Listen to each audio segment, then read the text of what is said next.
দর্শক, operation devil হান্টের বিস্তারিত জানাতে এই মুহূর্তে আমাদের সাথে যুক্ত হচ্ছেন আমাদের সহকর্মীরা। শুরুতেই যাচ্ছি সাভারে নাজমুল হুদার কাছে। নাজমুল, আজকের অভিযান সম্পর্কে কি তথ্য আছে আপনার কাছে জানাবেন?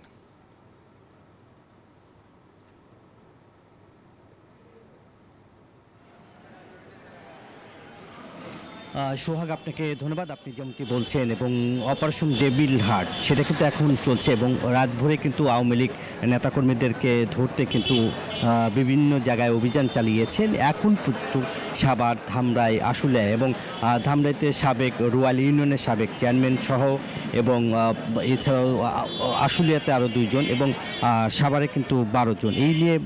এই নিয়ে মোট 18 জনের মতো কিন্তু সেনাবাহিনী এবং পুলিশ তারা ডেভিল হান্ট অপারেশন চালিয়েছে এবং আমরা দেখেছি যে এখন সেনাবাহিনী যে অপারেশনের বিভিন্ন পয়েন্টে কিন্তু সেনাবাহিনী অবস্থান করছে এবং আওয়ামী লীগ নেতা যারা এই বৈষম্য ছাত্র হত্যার সাথে যারা জড়িত তাদেরকেই আসলে মূলত ধরতে কিন্তু আসলে পুলিশের এই অভিযান এবং পুলিশ কিন্তু সেই এবং সেনাবাহিনী যৌথভাবেই কিন্তু যেই অপারেশন ডেভিল হান্ট যে অপারেশন সেটা আসলে মূলত তারা করছে এবং তারা বলছে যে যেহেতু এই দেশে অজরকতা সৃষ্টিকারীদেরকে আসলে ধরতেই কিন্তু এই অপারেশন এবং যেহেতু সেনাবাহিনী তারা মাঠে নামছে এবং সে যেই হোক দলের যেই হোক তাদেরকে ধরতে কিন্তু সেনাবাহিনীর যে চিরুনি অভিযান সেই চিরুনি অভিযান করছে এবং এখন পর্যন্ত আমরা দেখেছি যে এই যে যারা হত্যাকাণ্ডের সাথে জড়িত এবং দেশকে যারা অস্থিতিশীল করতে চায় তাদেরকে ধরতে কিন্তু যে সেনাবাহিনীর যে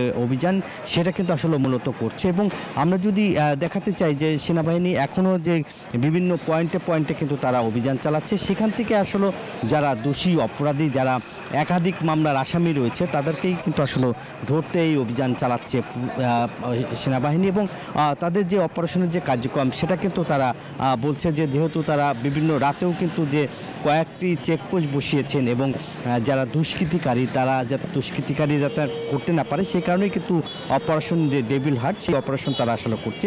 এই ছিল আমার কাছে সাভার এবং আশুলিয়া ধামরাইয়ের সর্বশেষ তথ্য। একই খবর জানতে আমার সহকর্মী রয়েছে কুষ্টিয়া, যাচ্ছি লালনের কাছে। লালন।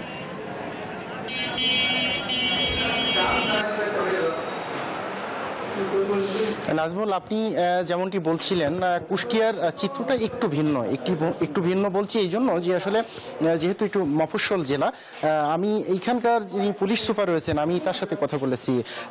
পুলিশ সুপার যেটি বলছেন যে অভিযানের শুরুর দিনে তারা 13 জনকে গ্রেপ্তার করেছিলেন, পরের দিন অর্থাৎ দ্বিতীয় দিনে 11 জন এবং আজকে মোট 10 জন, অর্থাৎ 3 দিনে কিন্তু 34 জনকে তারা আসলে গ্রেপ্তার বা আটক করেছেন। পুলিশ সুপার বলছেন যে আসলে তারা এই অভিযানে যে বিষয়গুলোর প্রতি গুরুত্ব দিচ্ছেন বা যেসব আসামি ধরা বা আটকের ব্যাপারে তারা গুরুত্ব দিচ্ছেন তারা হচ্ছেন অস্ত্র ব্যবসায়ী, মাদক ব্যবসায়ী, বৈষম্য বিরোধী ছাত্র আন্দোলনের ছাত্রদের উপরে যারা হামলার সাথে জড়িত ছিল সরাসরি তাদেরকে এবং যারা সমাজে আইন শৃঙ্খলা অবনতির সাথে জড়িত তাদেরকে কিন্তু আসলে তারা আসলে হিট লিস্টে রেখেছেন।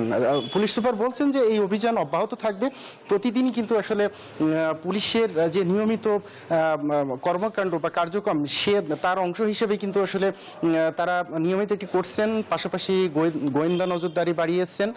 আর যদি সেনাবাহিনীর অভিযানের বিষয় বলি সেই ক্ষেত্রে সেনাবাহিনীর পক্ষ থেকে কিন্তু আসলে আনুষ্ঠানিকভাবে কোনো তথ্য বা বক্তব্য যদিও তারা বলছেন না, তবে আমি যতটুকু জেনেছি পুলিশ, সেনাবাহিনী, র্যাব সহ অন্যান্য যেসব আইন শৃঙ্খলা রক্ষাকারী বাহিনী আছে তাদের সমন্বয়ে কিন্তু আসলে কুষ্টিয়াতে অভিযান চলমান আছে। তো এই ছিল আমার কাছে আসলে কুষ্টিয়া থেকে অপারেশন ডেভিল হান্টের সর্বশেষ। ধন্যবাদ আপনাকে।